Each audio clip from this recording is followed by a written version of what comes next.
दोस्तों एक बार फिर से मैं आपके लिए RRB NTPC graduate level form fill up 2025 apply online process की अपडेट लेके आ चुके हैं।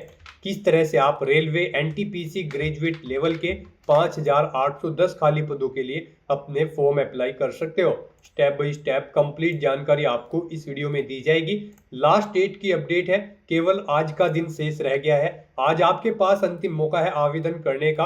आज रात 11:59 तक आप अपना फॉर्म अप्लाई कर सकते हो। 20 नवंबर मध्य रात्रि तक ही आप अपना फॉर्म अप्लाई कर सकते हो। केवल आज ही का दिन शेष है। आप जल्द से जल्द अभी से अपना फॉर्म भरना स्टार्ट कर दे। फॉर्म अप्लाई करने का पूरा प्रोसीजर आपको यहाँ पर स्टेप बाय स्टेप दिखाया गया है। आवेदन करते समय अगर आपके सामने कोई भी टेक्निकल डिफिकल्टी आ रही है तो उसका हल भी आपको इस वीडियो में मिल जाएगा। अगर आपके सामने कोई भी टेक्निकल इश्यू है तो आपको यहाँ पर प्रोवाइड करा दी जाएगी उसकी कंप्लीट डिटेल। फॉर्म अप्लाई करते समय आपको कोई भी ऐसी गलती या फिर मिस्टेक नहीं करनी होगी जिसकी वजह से अंतिम समय में आपका फॉर्म रिजेक्ट हो सकता है। अंतिम समय में फॉर्म अप्लाई करते समय आपको कुछ जनरल इंस्ट्रक्शंस का भी ध्यान रखना होगा, तभी आपका फॉर्म सक्सेसफुली सबमिट हो पाएगा। आवेदन करते समय आप अपनी पर्सनल डिटेल कैसे फिल करोगे, कैसे डिजी लॉकर अकाउंट क्रिएट करोगे, कैसे आपको आधार वेरिफिकेशन करना होगा, क्वालिफिकेशन की डिटेल कैसे भरनी होगी, लाइव फोटो कैप्चर कैसे करना होगा, डॉक्यूमेंट सिग्नेचर कैसे कितने केबी में आपको अपलोड करने होंगे, कैसे आप अपनी पोस्ट प्रेफरेंस दोगे, फीस पेमेंट करते हुए रजिस्ट्रेशन से लेकर प्रिंट तक आपको किस प्रकार से अपना फॉर्म अप्लाई कर लेना होगा।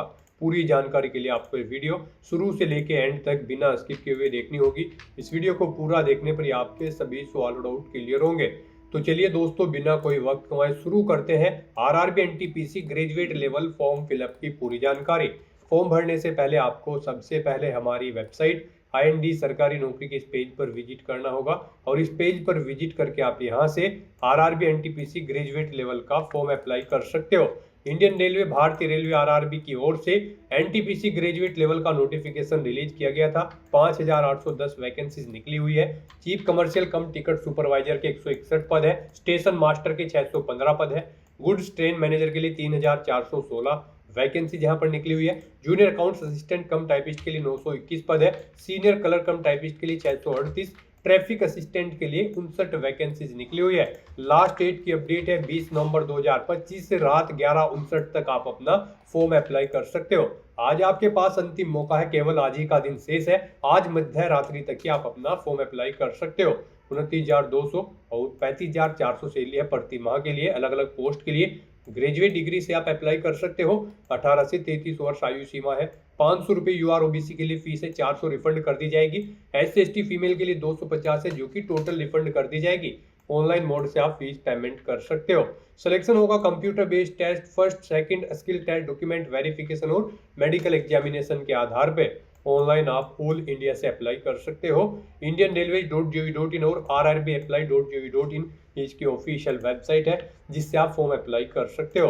इंपोर्टेंट लिंक सेक्शन के अंतर्गत इंग्लिश नोटिफिकेशन पीडीएफ और हिंदी नोटिफिकेशन पीडीएफ दो लिंक्स दिए गए हैं। लिंक्स पर क्लिक करते हुए आप इसकी इंग्लिश की या फिर हिंदी की पीडीएफ भी डाउनलोड कर सकते हो। इसमें आपको कंप्लीट डिटेल देखने को मिल जाएगी, जैसे कि आवेदन करने की डेट क्या रहेगी, क्या आपके लिए एलिजिबिलिटी क्राइटेरिया है, एग्जामिनेशन पैटर्न, सिलेबस आपका सब्जेक्ट वाइज क्या रहने वाला है, पोस्ट वाइज क्वालिफिकेशन की डिटेल आपको यहाँ पर इसमें दे दी गई है। वो आप यहाँ से कंप्लीटली चेकआउट कर सकते हो किस पोस्ट के लिए क्या क्वालिफिकेशन है। जोन वाइज वैकेंसी आप चेकआउट कर ले। फॉर्म अप्लाई करते समय लाइव फोटो आपको कैसे कैप्चर करना होगा, कैसे डॉक्यूमेंट सिग्नेचर अपलोड करने होंगे, पूरी प्रक्रिया आपको यहाँ पर दे दी गई है। तो आवेदन करने से पहले आपको इंग्लिश की या फिर हिंदी की पीडीएफ रीड आउट करना अनिवार्य है। इनको पूरा पढ़ने से ही आपके सभी सवाल और डाउट क्लियर होंगे। पीडीएफ रीड आउट करने के बाद में आपको अप्लाई ऑनलाइन के इस लिंक पर क्लिक करना होगा तो आपके सामने ऑनलाइन आवेदन करने का ये ऑफिशियल पोर्टल ओपन हो जाएगा। गाइस, यहाँ पर अगर आपने पहले से रजिस्ट्रेशन कर रखा है तो आपको यहाँ पर लॉगिन की स्टेप पर क्लिक करना है। उसके बाद आपके सामने लॉगिन का इंटरफेस ओपन हो जाएगा। यहाँ पर आपको दो ऑप्शन दी गई हैं लॉगिन करने के लिए। आप आधार के थ्रू लॉगिन कर सकते हो या फिर अपने आरआरबी अकाउंट के थ्रू यहाँ पर लॉगिन कर सकते हो। अगर आप यहाँ पर login with Aadhaar option select करते हैं तो फिर यहाँ पर आपको अपना फ़ोन नंबर एंटर करना है, फिर जनरेट आधार OTP के ऑप्शन पर क्लिक करना है। उसके बाद आपके रजिस्टर्ड मोबाइल नंबर पर एक OTP आएगा जिससे आपका आधार यहाँ पर लिंक है। वो OTP आपको यहाँ पर एंटर करना है। आई एम नॉट ए रोबोट के इस ऑप्शन पर क्लिक करना है और लॉगिन की स्टेप पर क्लिक करते हुए आपको अपने डैशबोर्ड में लॉगिन करके अपना फॉर्म अप्लाई कर लेना है। और गाइज अगर यहाँ पर आप सेकंड ऑप्शन यूज करते हैं लॉगिन विद आरआरबी अकाउंट, तो आपके सामने कुछ इस तरह से इंटरफेस ओपन होगा। यहाँ पर अब आपको अपना मोबाइल नंबर या फिर ईमेल एड्रेस एंटर करना है, अपना पासवर्ड आपको एंटर करना है, आई एम नॉट ए रोबोट के चेकबॉक्स को ओके करना है और लॉगिन की स्टेप पर क्लिक करते हुए आपको अपनी डिटेल्स प्रोवाइड करते हुए यहाँ पर लॉगिन कर लेना है।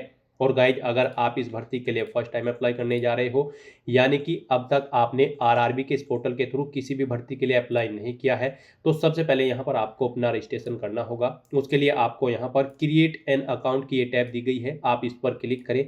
आपके सामने यहाँ पर फिर कुछ इस तरह से इंटरफेस होगा। यहाँ पर आपको कहा गया है कि अगर आपने 2024 या 25 में आरआरबी के इस पोर्टल के थ्रू किसी भी भर्ती के लिए अप्लाई किया हुआ है तो आपने रजिस्ट्रेशन कर रखा होगा ऑलरेडी, तो अब यहाँ पर आपको रजिस्ट्रेशन करने की जरूरत नहीं है, आप लॉगिन करके अपना फॉर्म अप्लाई कर सकते हो। और अगर आपने अप्लाई नहीं किया है तो यहाँ पर आपको अपना रजिस्ट्रेशन करना होगा। उसके लिए अब आपको ओके करना है और यहाँ पर अपनी बेसिक डिटेल्स प्रोवाइड करते हुए आपको अपना रजिस्ट्रेशन कर लेना है। सबसे पहले यहाँ पर आपको अपनी नेशनैलिटी सेलेक्ट करनी है। उसके बाद यहाँ पर आपको अपनी पर्सनल इन्फॉर्मेशन देनी है। यहाँ पर आपको सबसे पहले अपना फुल नेम एंटर करना है, उसे रिटाइप करके कंफर्म कर लेना है। उसके बाद आपसे पूछा गया कि क्या आपने कभी अपना नाम चेंज किया है, अगर किया है तो आप यस ऑप्शन सेलेक्ट करेंगे। और फिर यहाँ पर आप जब आपके डॉक्यूमेंट वेरीफाई होंगे उस समय आपको गैजेटेड नोटिफिकेशन या फिर रिलीवेंट लीगल डॉक्यूमेंट शो करना होगा अब आपके नाम चेंज का।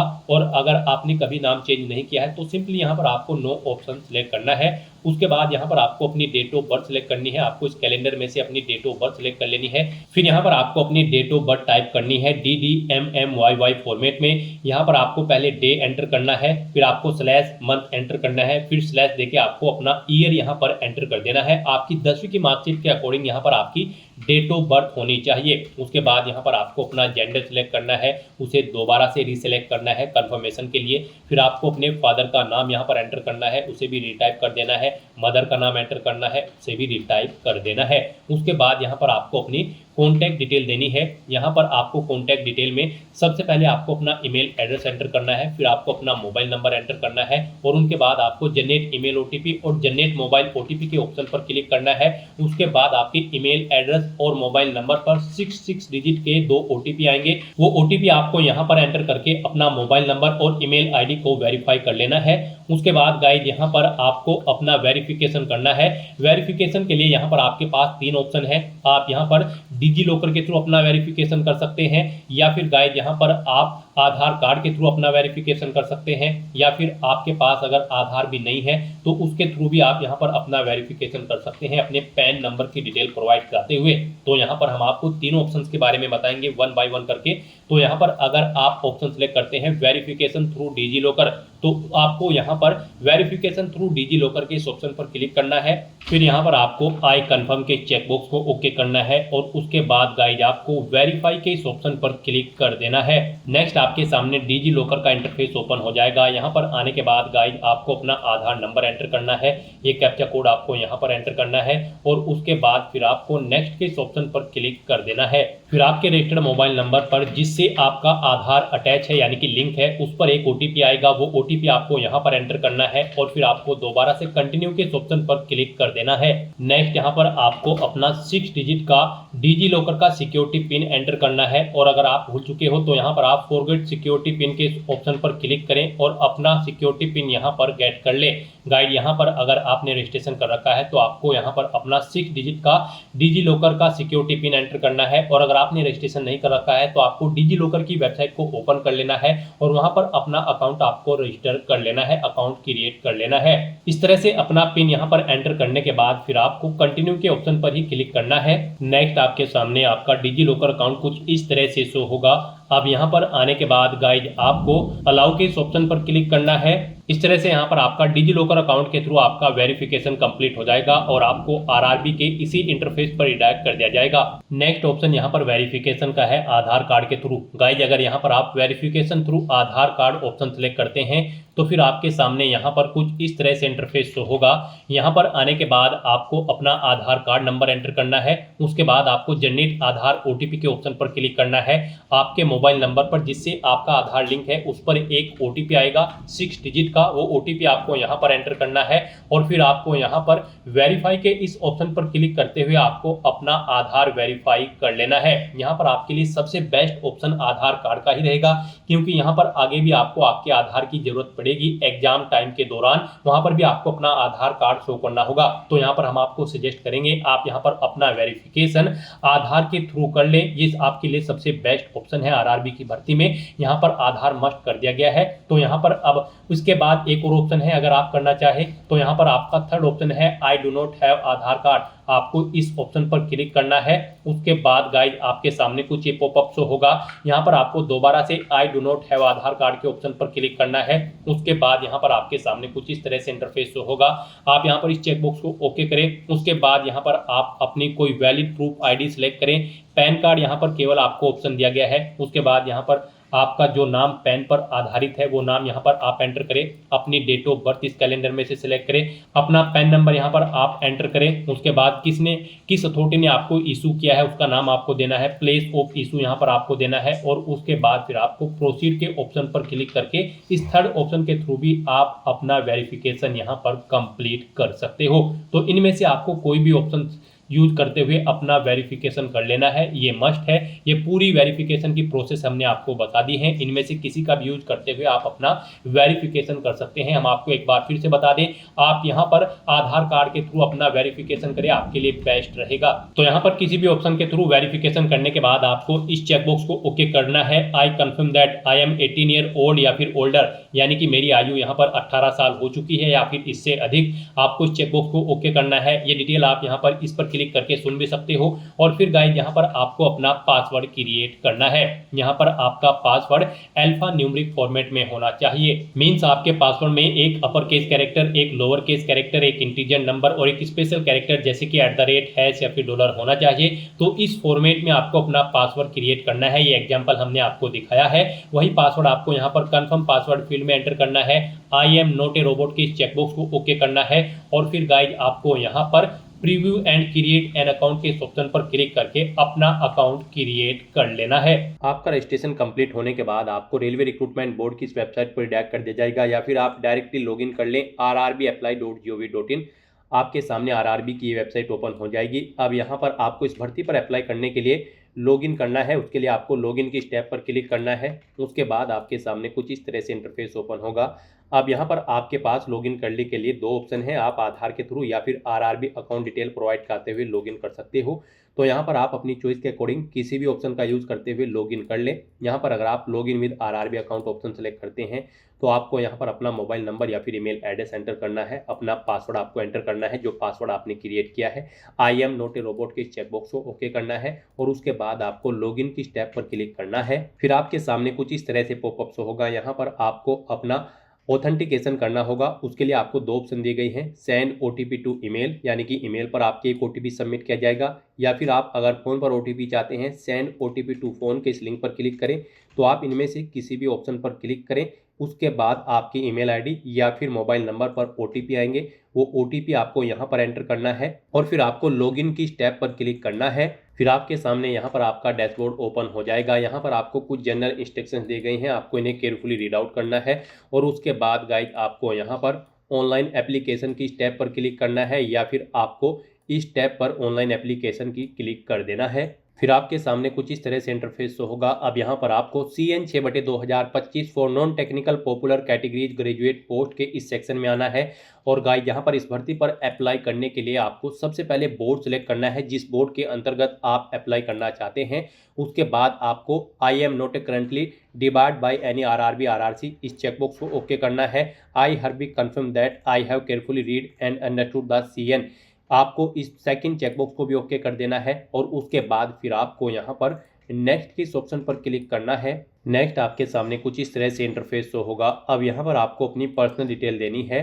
यहाँ पर आपको आपकी कुछ डिटेल ऑटोमेटिकली फिल मिलेगी जो आपने रजिस्ट्रेशन टाइम पे प्रोवाइड कराई थी। गाइड यहाँ पर सबसे पहले आपको अपनी पर्सनल डिटेल देनी है, फिर कुछ अन्य डिटेल देनी है, फिर आपको अपनी क्वालिफिकेशन की डिटेल देनी है। उसके बाद आपको अपना डॉक्यूमेंट अपलोड करने हैं, फोटो और सिग्नेचर, और फिर यहाँ पर आपको अपनी जोन की प्रेफरेंस देते हुए फॉर्म का प्रीव्यू चेकआउट करते हुए इसे सबमिट कर देना है। तो इन स्टेप्स को यहाँ पर आपको 1 बाय 1 करके कंप्लीट करना है और अपना फॉर्म सबमिट करना है। तो यहाँ पर पर्सनल डिटेल में आपको सबसे पहले अपना मैरिटल स्टेटस सेलेक्ट करना है, आप मैरिड हो या फिर अनमैरिड। उसके बाद आपको अपना रिलीजन यहाँ पर सेलेक्ट करना है, फिर आपको अपनी मातृभाषा यहाँ पर सेलेक्ट कर लेनी है। उसके बाद यहाँ पर आपको एग्जामिनेशन की लैंग्वेज सेलेक्ट करनी है, आप किस लैंग्वेज में अपना एग्जाम पेपर चाहते हैं, पेपर का मीडियम आपको सेलेक्ट कर लेना है। फिर आपकी बॉडी पर कहीं कोई कट या तिल का निशान है तो उस पैलेस का नाम यहाँ पर आपको देना है। फिर यहाँ पर आपको एक और पैलेस का नाम देना है, नहीं है तो यहाँ पर आप नो मार्क एंटर कर सकते हैं। नेक्स्ट यहाँ पर आपको अपनी कम्युनिटी सेलेक्ट करनी है। यहाँ पर अगर आप रिजर्व कैटेगरी से बिलोंग करते हैं तो फिर यहाँ पर आपको अपनी कास्ट का नाम देना है, अपनी कम्युनिटी सर्टिफिकेट नंबर आपको देना है, किस अथॉरिटी ने आपको इशू कराया है उस डेजिग्नेशन का नाम यहाँ पर आपको सिलेक्ट कर लेना है। फिर गाइज यहाँ पर आपको बताना है स्टेट, यहाँ पर आपको किस स्टेट से आपका ये सर्टिफिकेट इशू हुआ है आपको स्टेट सेलेक्ट कर लेनी है, किस डेट को इशू हुआ है वो डेट सेलेक्ट करनी है। फिर आपसे पूछा गया है कि क्या आप फ्री ट्रैवल पास चाहते हैं एग्जाम के लिए, अगर चाहते हैं तो येस ऑप्शन सेलेक्ट करेंगे और फिर अपने नियरेस्ट रेलवे स्टेशन का नाम यहाँ पर देंगे और अपना वैलिड कार्ड सर्टिफिकेट आप अपलोड करेंगे। आप अपलोड डॉक्यूमेंट के ऑप्शन पर क्लिक करें, फाइल को सिलेक्ट करें और अपना ये सर्टिफिकेट यहाँ पर अपलोड कर दें। इसका साइज यहाँ पर 400 KB से कम होना चाहिए और ये PDF फॉर्मेट में आपका डॉक्यूमेंट होना चाहिए। फिर आपको इस पेज को नीचे स्क्रॉल डाउन करना है और गाइज अगर आप अनरिजर्व कैटेगरी कैंडिडेट है तो फिर आपको ये डिटेल्स प्रोवाइड नहीं करानी होगी। फिर यहाँ पर आपको अपने एड्रेस की डिटेल देनी है, यहाँ पर आप अपना प्रेजेंट एड्रेस एंटर करें। उसके बाद गाइज यहाँ पर आप अपना परमानेंट एड्रेस एंटर करें और अगर आपका परमानेंट एड्रेस आपके प्रेजेंट एड्रेस के अकॉर्डिंग सेम है तो आप इस चेकबॉक्स को ओके कर दें, ऑटोमेटिकली आपका परमानेंट एड्रेस आपके प्रेजेंट एड्रेस के अकॉर्डिंग यहाँ पर फिल हो जाएगा। इस तरह से अपने डिटेल प्रोवाइड कराने के बाद फिर आपको सेव के ऑप्शन पर क्लिक करके अपनी डिटेल सेव कर देनी है और उसके बाद गाइज आपको नेक्स्ट के इस ऑप्शन पर क्लिक करना है। फिर यहाँ पर आपको कुछ अन्य डिटेल्स प्रोवाइड करनी है। यहाँ पर आपसे पूछा गया है कि क्या आप एक सर्विसमैन हैं, अगर हैं तो आप येस ऑप्शन सेलेक्ट करेंगे और फिर आप बताएंगे आपने आर्मी, नेवी या एयरफोर्स किस में सेवा की है, अपनी रैंक देंगे, डेट ऑफ एंट्री देंगे यानी कि सर्विस की डेट देंगे जब आपने सर्विस स्टार्ट की थी। फिर यहाँ पर आपसे पूछा गया है कि क्या आप फिलहाल भी डिफेंस सर्विस में कार्यरत हैं, अगर हैं तो यस करें, नहीं तो नो ऑप्शन सेलेक्ट करें। नो ऑप्शन अगर आप सेलेक्ट करते हैं तो कब आपने जॉब छोड़ी है वो डेट यहाँ पर आपको सिलेक्ट कर लेनी है। फिर आपको जॉब छोड़ने का कारण यहाँ पर देना है, आप कब डिस्चार्ज हुए हैं अपनी जॉब से उसका सर्टिफिकेट नंबर यहाँ पर आपको देना है। लेंथ ऑफ सर्विस आपकी यहाँ पर इन डेट के अकॉर्डिंग कैलकुलेट करके आपको शो कर दी जाएगी।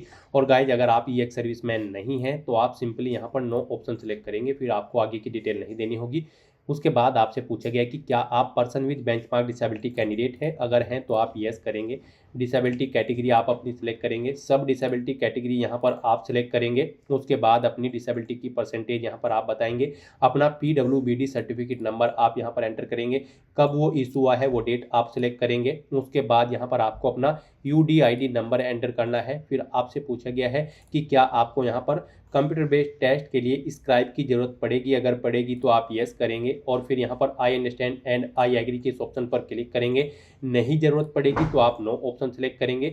इस तरह से यहाँ पर आपको अपनी PWBD की डिटेल देनी है और अगर आप PWBD कैंडिडेट नहीं है तो यहाँ पर आपको सिंपली नो ऑप्शन सेलेक्ट कर लेना है, फिर आपको आगे की डिटेल नहीं देनी है। उसके बाद आपसे पूछा गया कि क्या आपकी राइटिंग एबिलिटी अफेक्टेड है इन टर्म्स ऑफ पारा 11.7.2 ऑफ CN 6/2025 के, अगर है तो आप यस करेंगे। फिर यहाँ पर आप इन डिटेल्स को रीड आउट करेंगे, I understand and I agree के इस ऑप्शन पर क्लिक करेंगे और फिर यहाँ पर आप बताएंगे कि क्या आपको स्क्राइब की ज़रूरत पड़ेगी या फिर नहीं एग्जाम पीरियड के दौरान, तो आपको यहाँ पर अपनी डिटेल देनी है। अगर आपको ज़रूरत पड़ती है तो फिर यहाँ पर आपको अपना मेडिकल सर्टिफिकेट अपलोड करना है और यहाँ पर आपको अपना लेटर अपलोड करना है as per annexure VG of CN 6/2025 official notification में से आप इसे चेकआउट कर सकते हो। आपकी डॉक्यूमेंट PDF फॉर्मेट में होने चाहिए, 500 KB से कम इनका साइज होना चाहिए। आपको अपलोड डॉक्यूमेंट के ऑप्शन पर क्लिक करके फाइल को सिलेक्ट करके इन्हें यहाँ पर अपलोड कर देना है। और गाइड अगर आपको यहाँ पर स्क्राइब की ज़रूरत नहीं है तो आप सिंपली नो ऑप्शन सेलेक्ट करेंगे, फिर आपको आगे की डिटेल नहीं देनी है। उसके बाद आपसे पूछा गया है कि क्या आप यहाँ पर इकोनॉमिकली बैकवर्ड क्लास से बिलोंग करते हैं, अगर करते हैं तो आप यस ऑप्शन सेलेक्ट करेंगे। इन डिटेल्स को रीड आउट करेंगे, I understand and I agree के इस ऑप्शन पर क्लिक करेंगे और फिर यहाँ पर आपको डॉक्यूमेंट का टाइप सेलेक्ट करना है। आप यहाँ पर अपनी ईबीसी के लिए क्या डॉक्यूमेंट शो करेंगे, ईबीसी सर्टिफिकेट या फिर बीपीएल कार्ड या फिर इज्जत एमएसटी इशूड बाय रेलवे, या उसे आपको किसने इशू कराया है उस अथॉरिटी का नाम आप सेलेक्ट करेंगे, उसका सर्टिफिकेट नंबर देंगे, कब इशू हुआ है वो डेट सेलेक्ट करेंगे। और अगर आप ईबीसी कैंडिडेट नहीं है तो आप सिंपली नो ऑप्शन सेलेक्ट करेंगे, फिर आपको आगे की डिटेल नहीं देनी होगी। उसके बाद आपसे पूछा गया है कि क्या आप यहाँ पर रेलवे में कार्यरत हैं, अगर हैं तो आप यस ऑप्शन सेलेक्ट करेंगे। और उसके बाद गाइज आपको यहाँ पर बताना होगा क्या आपके पास एनओसी है कंट्रोलिंग ऑफिसर की, आप यस या नो ऑप्शन सेलेक्ट करेंगे। अपनी कैटेगरी सेलेक्ट करेंगे जिसके अंतर्गत आप कार्यरत हैं, प्लेस ऑफ वर्किंग देंगे, जोन यहाँ पर आप सेलेक्ट करेंगे या फिर यूनिट, इस तरह से आपको अपनी डिटेल देनी होगी। और अगर आप रेलवे में कार्यरत नहीं है तो आप सिंपली नो ऑप्शन सेलेक्ट करेंगे और फिर आपको ये डिटेल प्रोवाइड नहीं करानी होगी। फिर आपसे पूछा गया कि क्या आप करंट में एम्प्लॉय हैं किसी ऑर्गेनाइजेशन में, अगर हैं तो आप यहाँ पर ऑप्शन सेलेक्ट करेंगे, आप सेंट्रल गवर्नमेंट में कार्यरत है, स्टेट में या फिर पब्लिक सेक्टर में, और यहाँ पर फिर आपको उसकी डिटेल प्रोवाइड करानी होगी। यहाँ पर आपको ऑर्गेनाइजेशन का नाम देना होगा, फिर कब से आपने जॉब स्टार्ट की थी वो डेट आपको सिलेक्ट करनी है, आप फिलहाल भी कार्यरत है या फिर नहीं बताएंगे, अगर कार्यरत नहीं है तो आपने कब जॉब छोड़ी है वो डेट आपको सिलेक्ट करनी होगी। इस तरह से आपको अपनी डिटेल देनी है। और अगर आप करंट में वर्किंग नहीं है तो आप नॉट एप्लीकेबल ऑप्शन सेलेक्ट करेंगे, फिर आपको ये डिटेल्स प्रोवाइड नहीं करानी होंगी।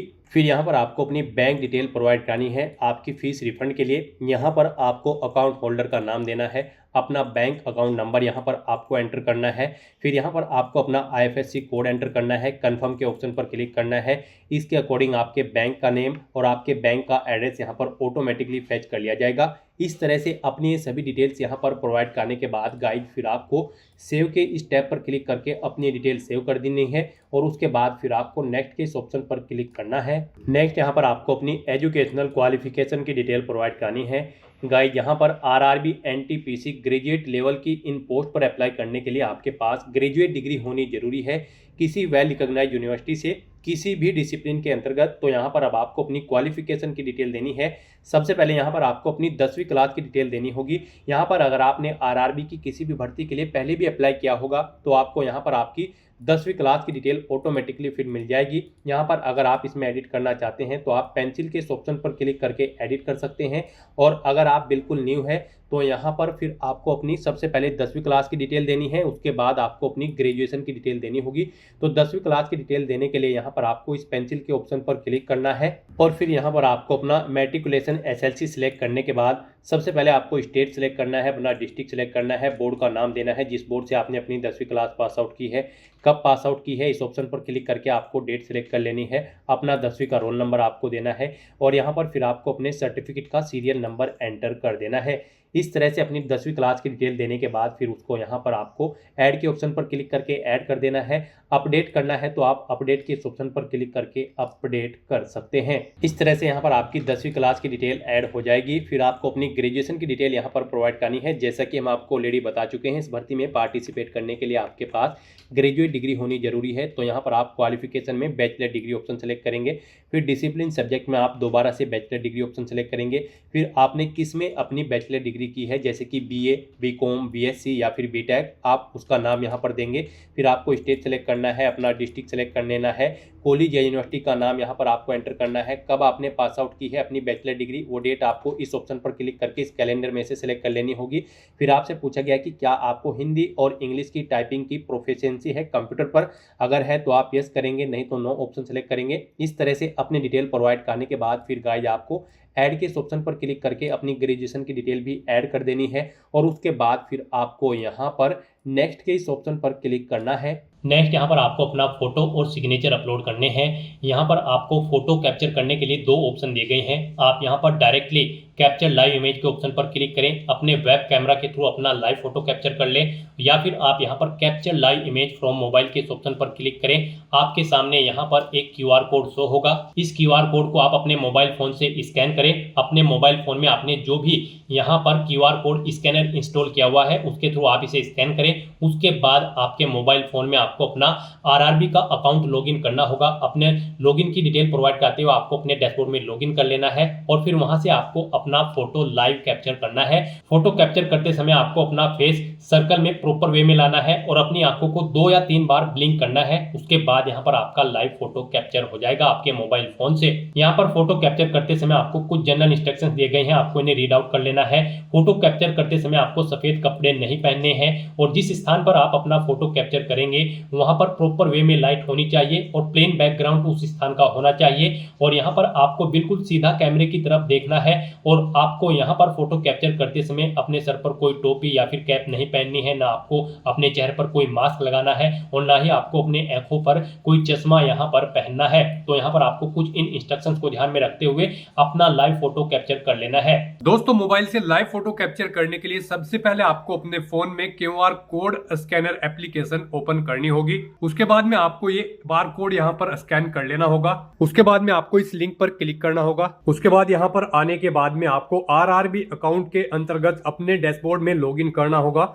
लॉगिन करने के लिए आप आधार से लॉगिन कर सकते हो या फिर RRB अकाउंट के थ्रू लॉगिन कर सकते हो। जैसे कि हम आपको RRB अकाउंट के थ्रू लॉगिन करके दिखा रहे हैं। सबसे पहले आपको यहाँ पर अपना ईमेल एड्रेस एंटर करना होगा, पासवर्ड आपको एंटर करना होगा और इस चेक बॉक्स को ओके करना होगा और यहाँ पर लॉगिन की स्टेप पर क्लिक करके अपने डैशबोर्ड में लॉगिन कर लेना होगा। लॉगिन करने के लिए आपको ईमेल आईडी या फिर मोबाइल फोन पर एक OTP सेंड करना होगा। उसके लिए आपको यहाँ पर इस लिंक पर क्लिक करना होगा। OTP एंटर करने के बाद में आपको लॉगिन की स्टेप पर क्लिक करना होगा।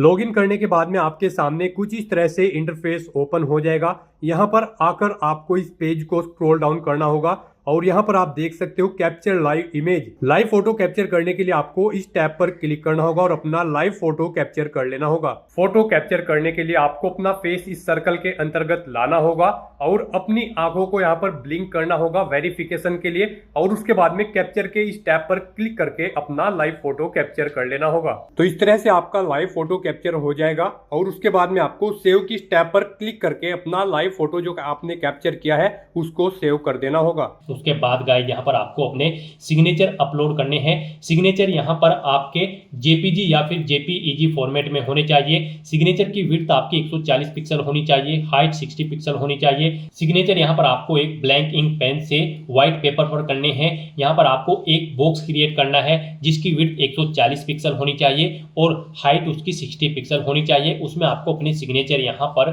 करके अपलोड करने हैं। साइज आपके सिग्नेचर की फाइल का 30 KB से 49 KB के बीच में होना चाहिए और अगर आप अपने सिग्नेचर का साइज कम या ज्यादा करना चाहते हैं तो आप गूगल पर जाएं, इमेज रिसाइज टाइप करें, मल्टीपल ऑनलाइन वेबसाइट ओपन होंगी, उनमें से कोई भी वेबसाइट ओपन करें, वहां पर आप अपने सिग्नेचर की फाइल को अपलोड करें और अपनी नीड के अकॉर्डिंग आप उसका साइज सेट करके फिर उसे वहां से डाउनलोड करके अपलोड कर दें। तो यहाँ पर आपको ब्राउज के ऑप्शन पर क्लिक करना है, फाइल को सिलेक्ट कर लेना है और अपने सिग्नेचर की फाइल को यहाँ पर अपलोड कर देना है। तो इस तरह से यहाँ पर आपका लाइव फोटो कैप्चर हो जाएगा और सिग्नेचर आपके अपलोड हो जाएंगे। उसके बाद आपको इस पेज को नीचे स्क्रॉल डाउन करना है और फिर गाइज आपको सेव के ऑप्शन पर क्लिक करके अपना फोटो सिग्नेचर यहाँ पर सेव कर देने हैं और उसके बाद फिर आपको नेक्स्ट के ऑप्शन पर क्लिक कर देना है। नेक्स्ट आपके सामने कुछ इस तरह से इंटरफेस शो होगा। अब यहाँ पर आपको अपनी पोस्ट प्रेफरेंस देनी है। यहाँ पर पीछे आपने अब तक जो डिटेल प्रोवाइड कराई है उसके अकॉर्डिंग आपको पोस्ट शो कर दी गई है। यहाँ पर आप जिस पोस्ट को जिस नंबर पर प्रेफरेंस देना चाहते हैं उसके सामने उसी नंबर पर आप प्लस के ऑप्शन पर क्लिक करेंगे और 1 बाय 1 करके इस सेकंड कॉलम में आप अपनी इन पोस्ट को ऐड कर देंगे। तो यहाँ पर आप जिस पोस्ट को जिस नंबर पर प्रेफरेंस देना चाहते हैं उसे उस नंबर पर आप क्लिक करें और 1 बाय 1 करके अपनी सभी पोस्ट इस सेकंड कॉलम में ऐड कर दें। फिर आपको इस चेकबॉक्स को ओके करना है। डिक्लेरेशन सेक्शन में आना है, I have been declare that, इस चेकबॉक्स को ओके करना है। यहाँ पर अपना पहले से एंटर करना है और उसके बाद गाइज आपको यहाँ पर सेव के ऑप्शन पर क्लिक करके अपनी डिटेल सेव कर देनी है और उसके बाद फिर आपको यहाँ पर प्रीव्यू एप्लीकेशन के ऑप्शन पर क्लिक कर देना है। फिर यहाँ पर आपको आपके एप्लीकेशन फॉर्म का पूरा प्रीव्यू शो कर दिया गया है। आपको सभी डिटेल्स केयरफुली चेकआउट करनी है, पेज को नीचे स्क्रॉल डाउन करना है, इस चेकबॉक्स को ओके करना है। कहीं पर कोई मिस्टेक है तो आप एडिट के इस ऑप्शन पर क्लिक करके एडिट कर सकते हैं, नहीं तो यहाँ पर बस गाइड अब आपको सबमिट के इस ऑप्शन पर क्लिक कर देना है। नेक्स्ट यहाँ पर आपको अपना फीस पेमेंट करना है। यहाँ पर आपको आपकी कैटेगरी के अकॉर्डिंग एप्लीकेशन फीस का अमाउंट शो कर दिया जाएगा। रिजर्व कैटेगरी कैंडिडेट के लिए यहाँ पर 250 रुपये फीस है और अनरिजर्व कैटेगरी कैंडिडेट के लिए 500 रुपये फीस है।